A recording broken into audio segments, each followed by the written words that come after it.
राम राम जय राजा राम, राम राम जय सीता राम, राम राम जय राजा राम, राम राम जय सीता राम, राम राम जय राजा राम, राम राम जय सीता राम। श्री रामचरितमानस किष्किंधा कांड दोहा 10 से आगे।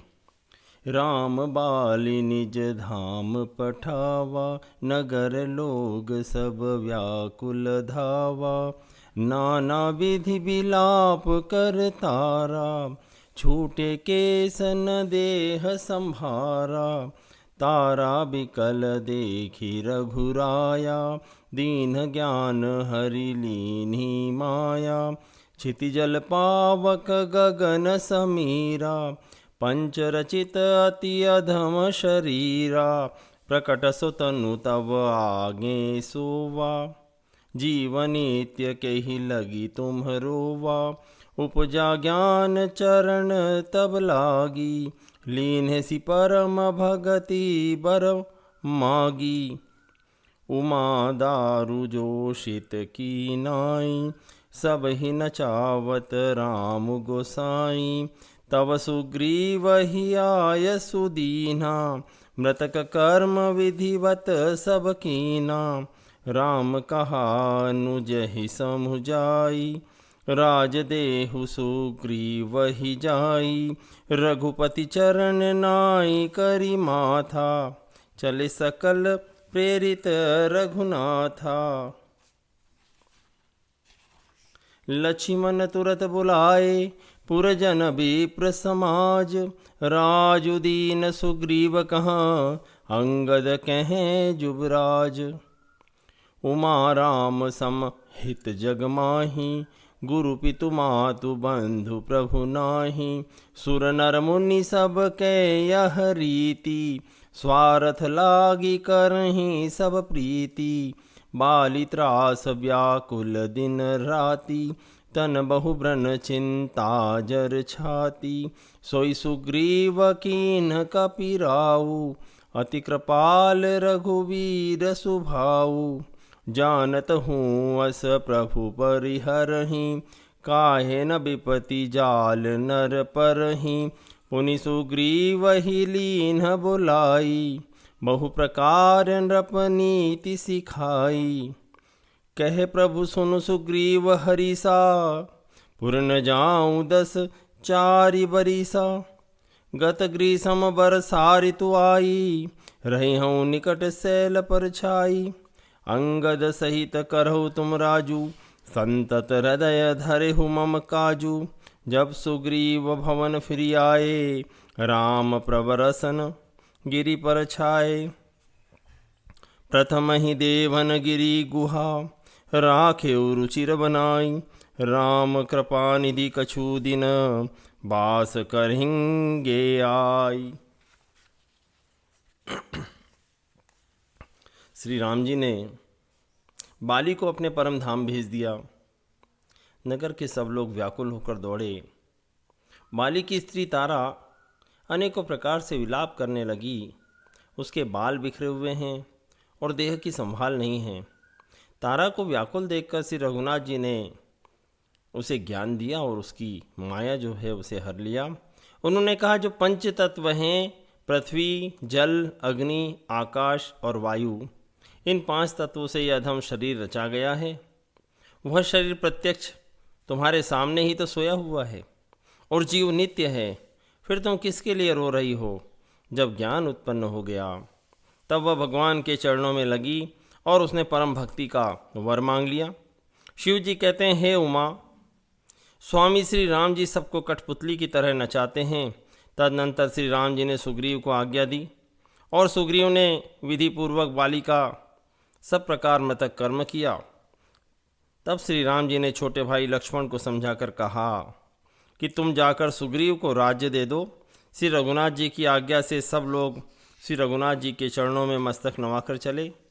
लक्ष्मण जी ने तुरंत ही सब नगर वासियों और ब्राह्मणों के समाज को बुला लिया और उनके सामने सुग्रीव को राज्य और अंगद को युवराज पद दिया। हे पार्वती, जगत में राम जी के समान हित करने वाला गुरु, पिता, माता, बंधु और स्वामी कोई नहीं है। देवता, मनुष्य और मुनि सबकी यह रीति है कि स्वार्थ के लिए ही सब प्रीति करते हैं। जो सुग्रीव दिन रात बाली के भय से व्याकुल रहता था, जिसके शरीर में बहुत से घाव हो गए थे और जिसकी छाती चिंता के मारे जला करती थी, उसी सुग्रीव को उन्होंने वानरों का राजा बना दिया। श्री राम जी का स्वभाव अत्यंत ही कृपालु है। जो लोग जानते हुए भी ऐसे प्रभु को त्याग देते हैं, वे क्यों न विपत्ति के जाल में फंसें। फिर राम जी ने सुग्रीव को बुलाया और अनेक प्रकार से उन्हें राजनीति की शिक्षा दी। फिर प्रभु ने कहा, हे वानरपति सुग्रीव, सुनो, मैं 14 वर्ष तक बस्ती में नहीं जाऊंगा। ग्रीष्म ऋतु बीतकर वर्षा ऋतु आ गई, अतः मैं यहाँ पास ही पर्वत पर रहूँगा। तुम अंगद सहित राज्य करो, मेरे काम का हृदय में सदा ध्यान रखना। तदनंतर जब सुग्रीव घर लौट आए, तब श्री राम जी प्रवर्षण पर्वत पर जा रुके। देवताओं ने पहले ही उस पर्वत की एक गुफा को बहुत सुंदर सा सजा रखा कि कृपा के खान श्री राम जी यहाँ आकर कुछ दिन निवास करेंगे। सुंदर बन कुसुमित अति शोभा, गूंजत मधुपनि कर मधुलोभा। कंदमूल फल पत्र सुहाए, भय बहुत जब ते प्रभु आए।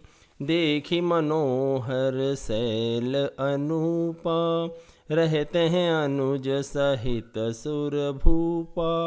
मधुकर खग मृग तनु धरि देवा, करहि सिद्ध मुनि प्रभु कै सेवा।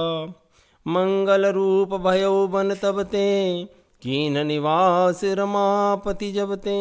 फटिक शिलाति शुभ्र सुहाई, सुख आसीन तहाँ दो भाई। कहत अनुज सन कथाने का, भगति बिरति नृप नीति विवेका। बरसा काल मेघ नभ छाए, गरजत लागत परम सुहाए। लक्ष्मण देखू मोरगन, नाचत बारिद पेखी। ग्रही बिरति रत हरस जस, विष्णु भगत कहूँ देखी। घन घमंड नभ गरजत घोरा, प्रियाहीन डर पत मन मोरा। दामिनी दमक रहन घन माही, खल के प्रीति जथा थिर नाही। बरसहि जलद भूमि नियराए, जथा न वहीं बुध विद्या पाए। बूंद अघात सहहि गिरि कैसे, खल के बचन संत सह जैसे। क्षुद्र नदी भरी चली तोराई, जस थोरे हूँ धन खल इतराई। भूमि परत भाढ़ाबर पानी, जनु जी वही माया लपटानी। समिटि समिटि जल भरहि तलावा, जिमि सदगुण सज्जन पहियावा। सरिता जल जल निधि महु जाई, होई अचल जिमि जीव हरि पाई। हरित भूमि तृण संकुल, समुझ पर ही नहीं पंथ। जिमि पाखंड बाधते, गुप्त हो ही सदग्रंथ। बहुत ही सुंदर वर्णन यहाँ तुलसीदास जी जन सामान्य के लिए करते हैं। और देखिए किस प्रकार की व्यवस्था बन रही है। सुंदर वन फूला हुआ अत्यंत सुशोभित है। मधु के लोभ से भवनों के समूह गुंजार कर रहे हैं। जब से प्रभु आए हैं तब से वन में सुंदर कंद मूल फल और पत्तों की बहुतायत हो गई। मनोहर और अनुपम पर्वत को देखकर देवताओं के सम्राट श्री राम जी छोटे भाई सहित वहाँ रह गए। देवता, सिद्ध और मुनि भौरों, पक्षियों और पशुओं के शरीर धारण करके प्रभु की सेवा करने लगे। जब से रमापति श्री राम जी ने यहाँ निवास किया, तब से वन मंगल स्वरूप हो गया। सुंदर स्फटिक मणि की एक उज्ज्वल शिला है, उस पर दोनों भाई सुखपूर्वक विराजमान हैं। श्री राम जी छोटे भाई लक्ष्मण जी से भक्ति, वैराग्य, राजनीति और ज्ञान की अनेकों कथाएं कहते हैं। वर्षा काल में आकाश में छाए हुए बादल गरजते हुए बहुत ही सुहावने लगते हैं। श्री राम जी कहने लगे, हे लक्ष्मण, देखो, मोरों के झुंड बादलों को देखकर नाच रहे हैं, जैसे वैराग्य में अनुरक्त गृहस्थ किसी विष्णु भक्त को देखकर हर्षित होते हों। आकाश में बादल घुमड़ घुमड़ कर घोर गर्जना कर रहे हैं। सीता जी के बिना मेरा मन डर रहा है। बिजली की चमक बादलों में ठहरती नहीं, जैसे दुष्ट की प्रीति स्थिर नहीं रहती। बादल पृथ्वी के समीप नीचे उतर कर बरस रहे हैं। जैसे विद्या पाकर विद्वान नम्र हो जाते हैं। बूंदों की चोट पर्वत कैसे सहते हैं, जैसे दुष्टों के वचन संत सहते हैं। छोटी नदियाँ भरकर किनारों को तुड़ाती हुई चली, जैसे थोड़े धन से भी दुष्ट इतरा जाते हैं, मर्यादा का त्याग कर देते हैं। पृथ्वी पर पड़ते ही पानी गंदला हो गया है, जैसे शुद्ध जीव के माया लिपट गई हो। जल एकत्र होकर तालाबों में भर रहा है, जैसे सद्गुण एक एक सज्जन के पास चले आते हैं।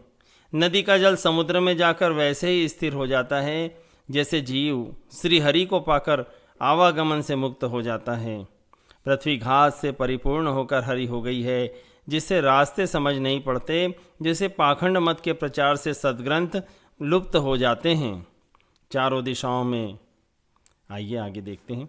दादुर धुनी चहु दिशा सुहाई, वेद पढ़ई जनु बटु समुदायी। नौ पल्लव भय बिटपने का, साधक मन जस मिले विवेका। अर्क जवास पात बिनु भयऊ, जस सुराज खलऊ धम गयऊ। खोजत कतहु मिलई नहीं धूरी, करई क्रोध जिमि धर्महि दूरी। शशि संपन्न सोह महि कैसी, उपकारी के संपत्ति जैसी। निशितम घन खग्घोत बिराजा, जनुदम्भिन कर मिला समाजा। महावृष्टि चली फूटी कियारी, जिमि सुतंत्र भय बिगरहि नारी।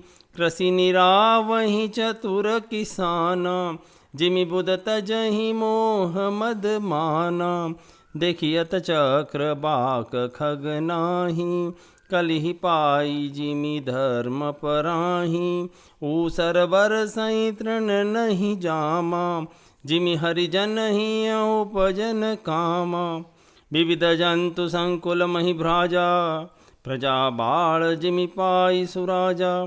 जय तै रहे पथि कथकि नाना, जिमि इंद्रिय गण उपजे ज्ञाना। कबहु प्रबल बह मारुत, जह तै मेघ बिलाही। जिमि कपूत के उपजे, कुल सद्धर्म न साही। कबहु दिवस मह निबिड़ तुम, कबहुक प्रकट पतंग। बिनसई उपजई ज्ञान जिमि, पाई कुसंग सुसंग। बरसा विगत शरद ऋतु आई, लक्ष्मण देखहु परम सुहाई। फूले कास सकल महि छाई, जनु बरसा कृत प्रकट बुढ़ाई। उदित अगस्ति पंथ जल शोषा, जिमि लोभहि शोषई संतोषा। सरिता सर निर्मल जल सोहा, संत हृदय जस गत मद मोहा।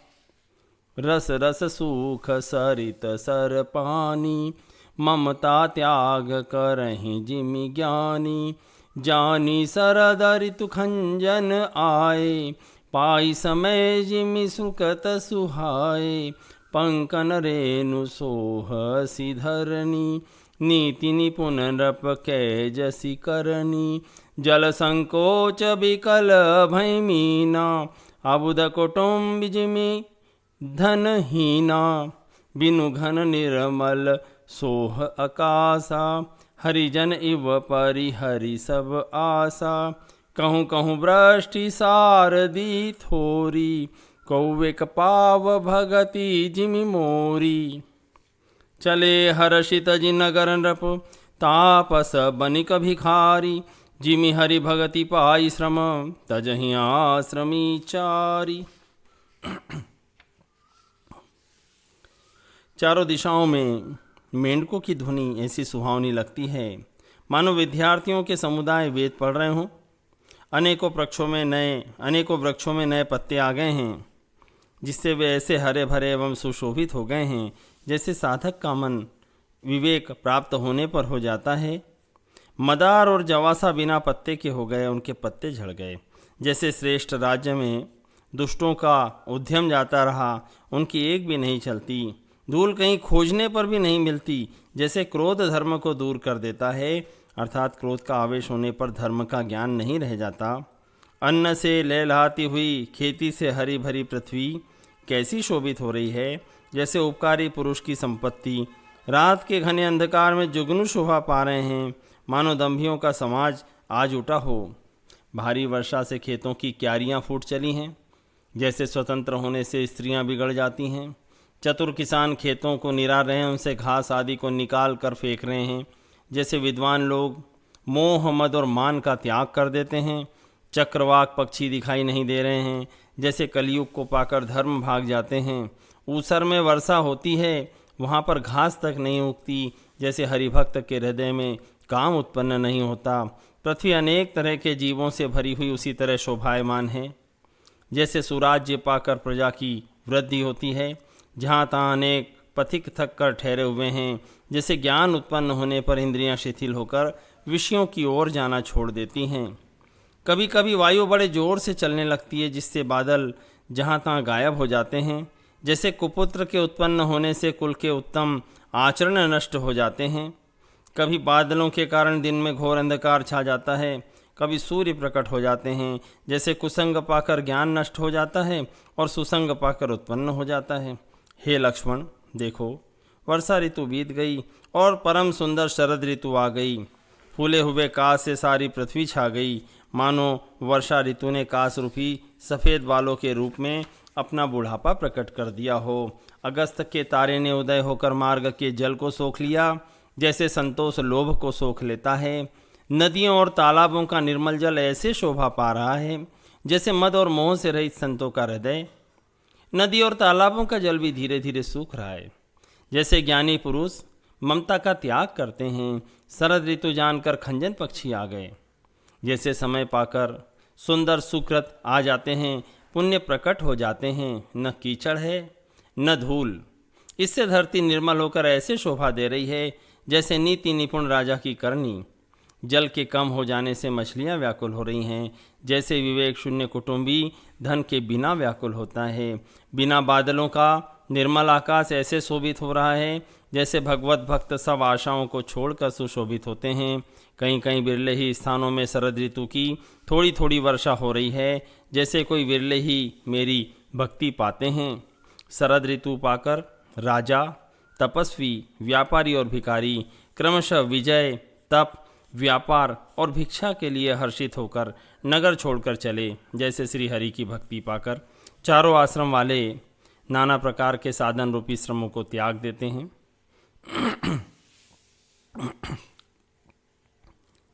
सुखी मीन जे नीर गाधा, जिमि हरि शरण नैक उबाधा। फूले कमल सोह सर कैसा, निर्गुण ब्रह्म सगुण भय जैसा। गूंजत मधुकर मुखर अनूपा, सुंदर खगरव नाना रूपा। चक्रबाक मन दुख निसिपेखी, जिमि दुर्जन पर संपत्ति देखी। चातक रटत त्रषाति ओहि, जिमि शुक्ल इन शंकर द्रोही। सरदा तप निशि ससी अपहरई, संत दरस जिमि पातक टरई। देखि इंदु चकोर समुदायी, चित वहीं जिमि हरिजन हरि पाई। मसक दंस बीते हिम त्रासा, जिमि द्विज द्रोह किए कुल नासा। भूमि जीव संकुल रहे, गए शरद ऋतु पाई। सदगुर मिले जाहि जिमि, संशय भ्रम समुदाय। बरसागत निर्मल ऋतु आई, सुधिन तात सीता कै पाई। एक बार कैसे हूँ सुधि जानो, काल हूँ जीति निमिष महुआनो। कतहु रहूँ जो जीवती होई, तात जतन करियानौ सोई। सुग्रीवहु सुधि मोरी बिसारी, पावा राज कोसपुर नारी। जय सायक मारा मैं बाली, तै सरहतों मूढ़ कह काली। जासु कृपा छूटहि मद मोहा, ताकहूँ माँ के सपने हूँ कोहा। जानहि यह चरित्र मुनि ज्ञानी, जिन रघुबीर चरण रति मानी। लक्ष्मण क्रोधवंत प्रभु जाना, धनुष चढ़ाई गहे कर बाना। तब अनुज ही समझावा रघुपति करुणा सीव, भय देखाई ले आवहु तात सखा सुग्रीव। और जो मछलियाँ अथाह जल में हैं वे तो सुखी हैं। जैसे श्री हरि के शरण में चले जाने पर एक भी बाधा नहीं रहती। कमलों के फूलने से तालाब ऐसे शोभा दे रहे हैं जैसे निर्गुण ब्रह्म सगुण होने पर शोभित होता है। भौरे अनुपम शब्द करते हुए गूंज रहे हैं। पक्षियों के नाना प्रकार के सुंदर शब्द हो रहे हैं। रात्रि देखकर चकवे के मन में वैसे ही दुख हो रहा है जैसे दूसरे की संपत्ति को देखकर दुष्ट को होता है। पपिया रट लगाए है, उसको बड़ी प्यास है। जैसे शंकर जी का द्रोही सुख नहीं पाता, सुख के लिए झींकता रहता है। शरद ऋतु के ताप को रात के समय चंद्रमा हर लेता है। जैसे संतों के दर्शन से पाप दूर हो जाते हैं। चकोरों के समुदाय चंद्रमा को देखकर इस प्रकार टकटकी लगाए हैं जैसे भगवत भक्त भगवान को पाकर उनके निर्निमेष नेत्रों से दर्शन करते हैं। मच्छर और डांस जाड़े के डर से इस प्रकार नष्ट हो गए जैसे ब्राह्मण के साथ बैर करने से कुल का नाश हो जाता है। वर्षा ऋतु के कारण पृथ्वी पर जो जीव भर गए थे वे शरद ऋतु पाकर वैसे ही नष्ट हो गए जैसे सद्गुरु के मिल जाने पर संदेह और भ्रम के समूह नष्ट हो जाते हैं। वर्षा बीत गई, निर्मल शरद ऋतु आ गई, परंतु हे तात सीता की कोई खबर नहीं मिली। एक बार कैसे भी पता पाऊं तो काल को भी जीतकर पल भर में जानकी को ले आऊं। कहीं भी रहे, यदि जीती होगी तो हे तात यत्न करके मैं उसे अवश्य लाऊंगा। राज्य खजाना नगर और स्त्री पा गया, इसलिए सुग्रीव ने भी मेरी सुधि भुला दी। जिस बाण से मैंने बाली को मारा था उसी बाण से कल उस मूढ़ को मारूं। शिव जी कहते हैं उमा, जिनकी कृपा से मद और मोह छूट जाते हैं उनको कहीं स्वप्न में भी क्रोध हो सकता है? यह तो लीला मात्र है। ज्ञानी मुनि जिन्होंने श्री रघुनाथ जी के चरणों में प्रीति मान ली है, जोड़ ली है, वे इस चरित्र को जानते हैं। श्री लक्ष्मण जी जब प्रभु को क्रोध युक्त उन्होंने जाना तब उन्होंने धनुष चढ़ाकर बाण हाथ में ले लिए। तब दया की सीमा रघुनाथ जी ने छोटे भाई लक्ष्मण जी को समझाया कि हे तात सखा सुग्रीव को केवल भय दिखलाकर ले आओ, उसे मारने की बात नहीं है। यहाँ पवन सुत हृदय विचारा, राम काज सुग्रीव बिसारा। निकट जाई चरणनि सिरुनावा, चारिहु विधि ते ही कही समझावा। सुनि सुग्रीव परम भय माना, विषय मोर हरि लीनेहु ज्ञाना। अब मारुत सुत दूत समूहा, पटबहु जहाँ तह बानर जूहा। कहु पाख महु आवन जोई, मोरे करता कर बद होई। तब हनुमंत बोलाए दूता, सब कर करी सन्मान बहुता। भय अरु प्रीति नीति देखराई, चले सकल चरण सिर नाई। यही अवसर लक्ष्मण पुर आए, क्रोध देखी जह तह कपिधाए। धनुष चढ़ाई कहाँ तब जारी करऊँ पुरछार। व्याकुल नगर देखी तब आयऊ बाली कुमार। चरण नाई सिरु बिनती कीन्ही, लक्ष्मण अभय बाहते ही दीनी। क्रोधवंत लक्ष्मण सुनि काना, कह कपीस अति भय कुलाना। सुनु हनुमंत संग लय तारा, करि बिनती समझाऊ कुमारा। तारा सहित जाई हनुमाना, चरण बंदी प्रभु सुजस बखाना। करि बिनती मंदिर लय आए, चरण पखारी पलंग बैठाए। तब कपीस चरणनि सिरुनावा, गई भुज लक्ष्मण कंठ लगावा। नाथ विषय सम मद कछु नाही, मुनि मन मोह करई छन माही। सुनत विनीत बचन सुख पावा, लक्ष्मण तेहि बहु विधि समझावा। पवन तनय सब कथा सुनाई, जय विधि गए दूत समुदाई।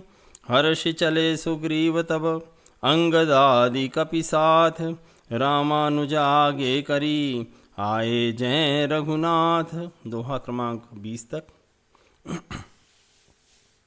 और यहाँ किष्किंधा नगरी में पवन कुमार श्री हनुमान जी ने विचार किया कि सुग्रीव ने श्री राम जी के कार्य को भुला दिया। उन्होंने सुग्रीव के पास जाकर चरणों में सिर नवाया, साम दान दंड भेद चारों प्रकार की नीति कहकर उन्हें समझाया। हनुमान जी के वचन सुनकर सुग्रीव ने बहुत ही भय माना और कहा कि विषयों ने मेरे तो ज्ञान को ही हर लिया। अब हे पवनसुत, जहाँ तहाँ जो वानरों के यूथ रहते हैं वहाँ दूतों के समूहों को भेजो और कहला दो कि 15 दिनों में जो न आएगा उसको मेरे हाथों उसका वध होगा। तब हनुमान जी ने दूतों को बुलाया और सबका बहुत सम्मान करके सबको भय प्रीति और नीति दिखलाई। तब बंदर चरणों में सिर नवाकर चले। इसी समय लक्ष्मण जी नगर में आए। उनका क्रोध देखकर बंदर जहाँ तहाँ भागे। तदनंतर लक्ष्मण जी ने धनुष चढ़ाकर कहा कि नगर को जलाकर अभी राख कर दूंगा। तब नगर भर को व्याकुल देख कर बालीपुत्र अंगद जी उनके पास आए। अंगद ने उनके चरणों में सिर नवाकर विनती की, क्षमा याचना की। तब लक्ष्मण जी ने उनको भुजा उठाकर कहा कि डरो मत। सुग्रीव ने अपने कानों से लक्ष्मण जी को क्रोधयुक्त सुनकर भय से अत्यंत व्याकुल होकर कहा, हे हनुमान सुनो, तुम तारा को साथ ले जाकर विनती करके राजकुमार को समझाओ, समझा बुझा कर शांत करो। हनुमान जी ने तारा सहित जाकर लक्ष्मण जी के चरणों की वंदना की और प्रभु के सुंदर यश का बखान किया। वे विनती करके उन्हें महल में ले आए और चरणों को धोकर उन्हें पलंग पर बैठाया। तब वानरराज सुग्रीव उनके चरणों में झुके, सिर नवाया और लक्ष्मण जी ने हाथ पकड़कर उनको गले से लगा लिया। सुग्रीव ने कहा, हे नाथ, विषय के समान और कोई मद नहीं है। यह मुनियों के मन में भी क्षण मात्र में मोह उत्पन्न कर देता है। फिर तो मैं विषी जीव ही ठहरा। सुग्रीव के विनययुक्त वचन सुनकर लक्ष्मण जी ने सुख पाया और उनको बहुत प्रकार से समझाया। तब पवनसुत हनुमान जी ने जिस प्रकार सब दिशाओं में दूतों के समूह गए थे वह सब हाल सुनाया। तब अंगद आदि वानरों को साथ लेकर और श्री राम जी के छोटे भाई लक्ष्मण जी को आगे करके उनके पीछे पीछे हर्षित होकर सुग्रीव जहाँ रघुनाथ जी थे वहाँ पर आए। दोहा क्रमांक 20 तक। राम राम जय राजा राम, राम राम जय सीता राम, राम राम जय राजा राम, राम राम जय सीता राम, राम राम जय राजा राम, राम राम जय सीता राम। ॐ। 。 . 。 . 。 . 。 . . 。 . . 。 . 。 . . 。 . 。 . 。 . . 。 . 。 . 。 . 。 . 。 . 。 . 。 . 。 . 。 . 。 . 。 ॐ। 。 . . 。 . 。 ॐ।